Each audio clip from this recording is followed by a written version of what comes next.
they had to work through some stuff internally, as you saw that in the media, hiring a new OC. But you can see the will, the fight they have in them. Um, I think when we go towards the end of the year, you start seeing which teams want it, which teams don't want it. And you see they're out there playing their butts off every single down. Doesn't matter the situation, they're playing it to the end of the game. And that's what you're going to see with this team. They're going to come in, we're going to go in there, they're going to play a hard fought game. The best thing about it is it's going to be probably like 30 something degrees at 1 o'clock. So we don't got to have to deal with wind.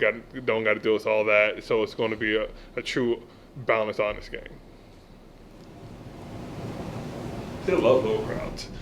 So when we get into these little crowds, ain't nothing to do. My man has his hat on. It's on his computer. You know, I know David just sits here and just talks. The challenge of Allen, guys like Mahomes, whatever, for you guys, is just going through the full play, correct? I mean, it seems like you can't stop.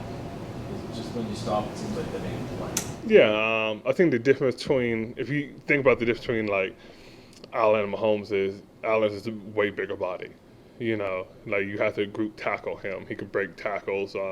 He's just not going down easily. And as you say, they could make plays happen. I think the most infamous play we had when we was down there a couple of years ago, and he was literally jumping out of bounds and threw a touchdown pass. It's also one of those things that like you just don't know how to coach that. You're like, hey, what do? You know, it's just those places. You just got to continue to coverage. You have to continue to play. And he brings out his ability to do that, understanding awareness of the ball, awareness of who's around him, and the players that are running the routes to continue to run the route and get open, because you just, on a dime, a pass might come to you. And that's what you see with that unique style quarterback. And that's what you want to see when you got those top-level quarterbacks. You're able to just make plays happen. When you're watching film, do they say that to you, like in the film room, like, hey, guys, nothing you can do about this play. It's just Josh Allen. Yeah, that happens all the time. like when Mahomes throws the ball to the sidearm, you're like, there's nothing you guys could do about that. It's just that type of player. And when you have a player like that, you just have to continue to go. So when you coach that, I think the biggest coaching point is you have to continue to play no matter what until the whistle is blown. And with him, if that whistle's not blown, that means the play's so live.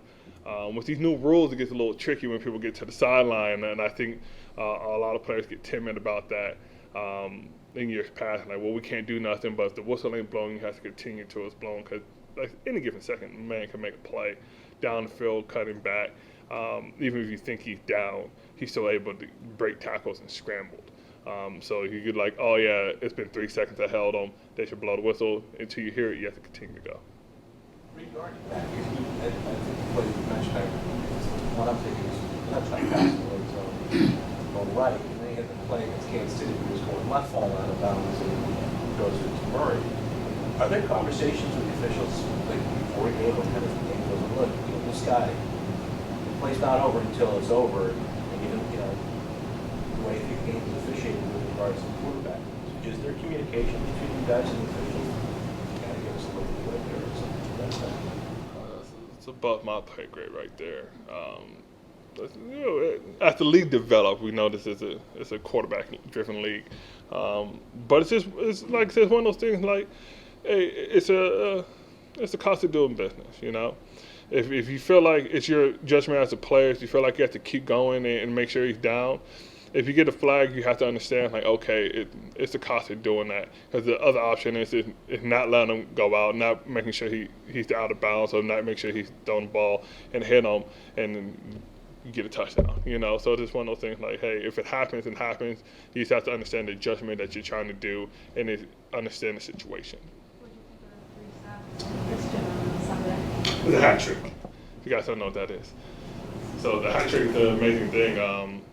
I tell people all the time, if you can pull off a hat trick, it's amazing. I see you got your hat on, man. You're like, look at this shit. It's amazing when you can pull off a hat trick. And I was telling people, I told somebody, it was either Tuesday, I was on the radio, like when you pull off a hat trick, it's an amazing feeling to see. And I remember when Wise did his hat trick and Judon did his. I was like, guys, you just don't get how hard it is to do the hat trick.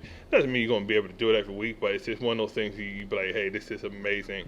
I remember years back when I was talking to Adrian Claymore when he had all those sacks in that one game. I said, bro, when you put off the hat trick, did you think it was over? He's like, yeah. And I'm like, clearly they're not going to let me continue to get sacks. And then he's like, this happened. He's like, I just don't know what to call it after that. But it's great. It's great to see that he was able to do that. And you just want to cheer with him and be like, hey, man, this is one in a lifetime experience to do. It's not an easy task. What have you seen from him in terms of like physicality this season and how that's kind of grown to lead into this game now? Christian? I think, you put him in good situations. He's able to do stuff. It's all about situations that you'd be able to get put in and capitalize on those situations. Like I said, I can't tell you what's going to come to this game. Can't tell you what's going to come after this game. I could say he's playing hard. He's trying to learn everything he has to learn as he grows in this league. As somebody who's been the team's Walter Payton Man of the Year nominee before, what have you seen from John Jones off the field that you feel like earned him that nod this year? I believe is the work that he puts in. It's not just the STEM programs that he has. It's understanding that he has a daughter and he's promoting her to follow her dream. And I think that's a big one of understanding when you do community work, it's not about how much you do, it's about who you're trying to reach. And the kids are the most important thing that you're able to help out. And I think he's trying to break that stigma that girls cannot play and help children educate themselves. Because as you know, in this world, we need good leaders and good role models, and I think he's doing a great job of that.